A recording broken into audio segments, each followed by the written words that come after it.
Ladies and gentlemen, boys and girls, happy Friday. Happy January 22nd.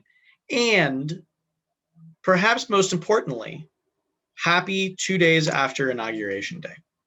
Now, I want to talk about this idea a little bit of what a Inauguration Day means.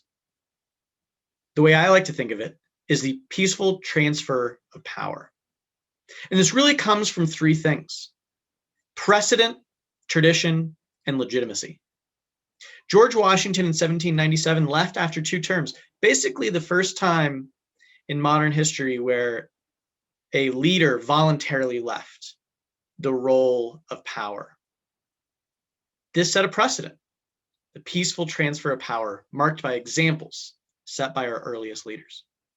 Tradition is the next component of this, where traditions from one administration to another underscore our peaceful transfer, where every generation, every election, it takes place. And third, legitimacy. Without the peaceful transfer of power, elections wouldn't mean much. It is why they matter in the first place. Ronald Reagan, our president in 1980, said, "In the eyes of many in the world, this every 4-year ceremony we accept as normal is nothing less than a miracle." And that is true. So we have, from this past Wednesday, our inauguration. I have a couple videos for you here. The first is some of the sights and sounds over the course of the day. And then the second is a video of the 22-year-old Amanda Gorman, who is our youngest poet laureate in United States history. It's an incredibly powerful poem, and we're going to listen to it in its entirety. Let's go ahead, check it out. Hey, goodbye. We love you. We will be back in some form. Have a good life. We will see you soon. Thank you. Thank you very much.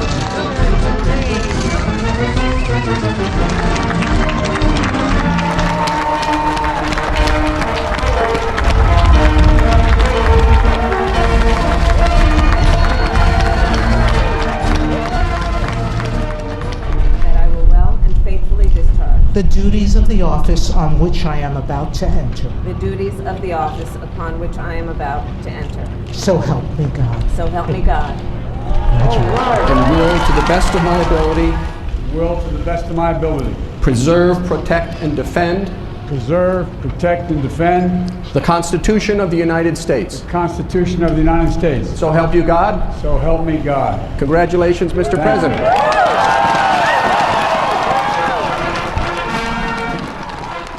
This is America's day.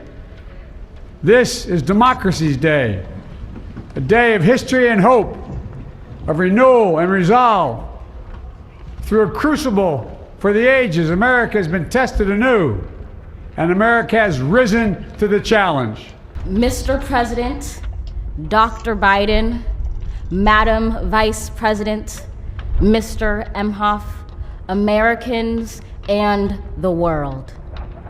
When day comes, we ask ourselves, where can we find light in this never-ending shade?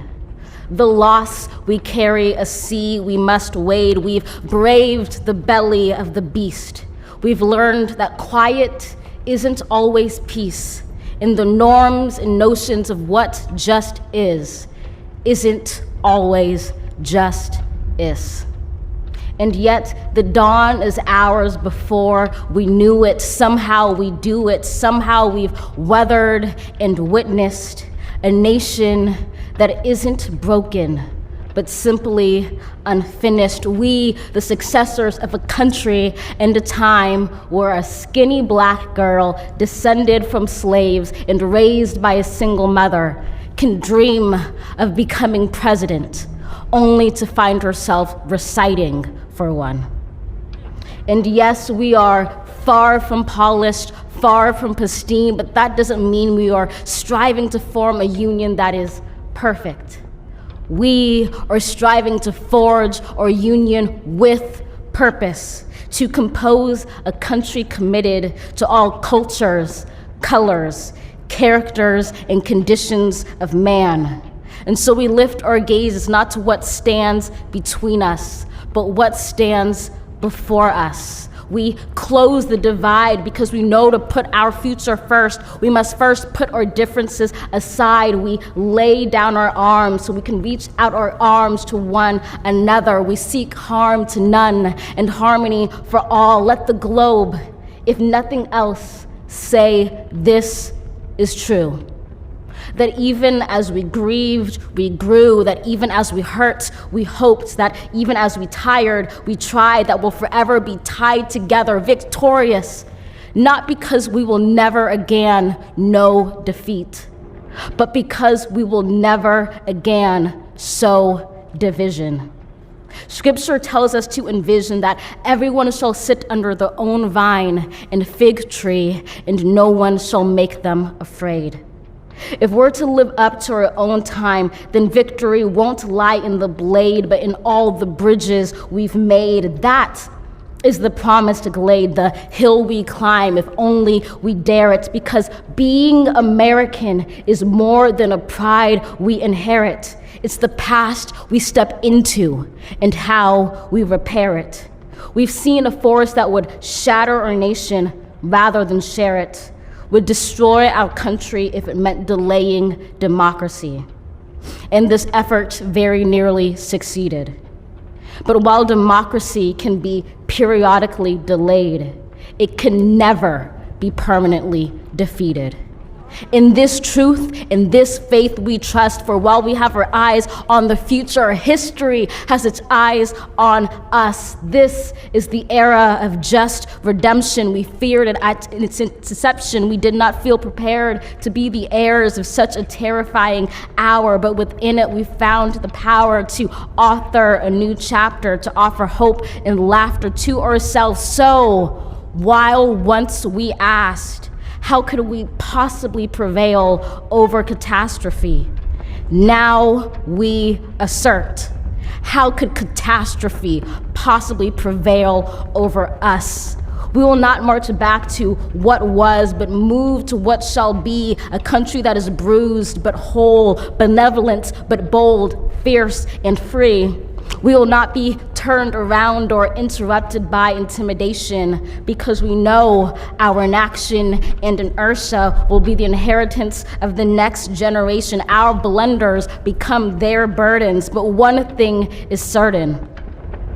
If we merge mercy with might and might with right, then love becomes our legacy and change our children's birthright.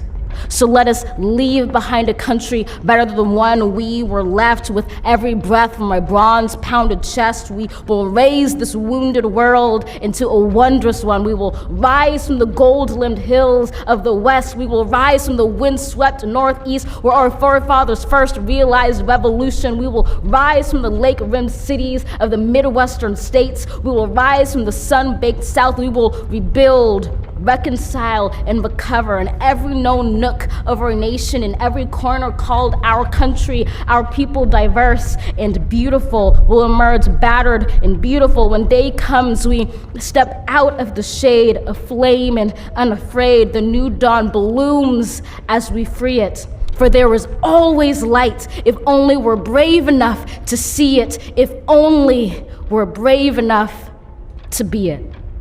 There's something incredibly powerful about that poem. It speaks to the idea of bravery and a country worth fighting for. There's one line that I found to be the most powerful. When day comes, we step out of the shade, aflame and unafraid. The new dawn blooms as we free it, for there is always light, if only we're brave enough to see it, if only we're brave enough to be it. I encourage each and every one of you to be that brave light, to see it through, and to be the best versions of yourselves, not only for yourself, but for our entire community. Ladies and gentlemen, happy Friday. Happy weekend. We'll see you next week.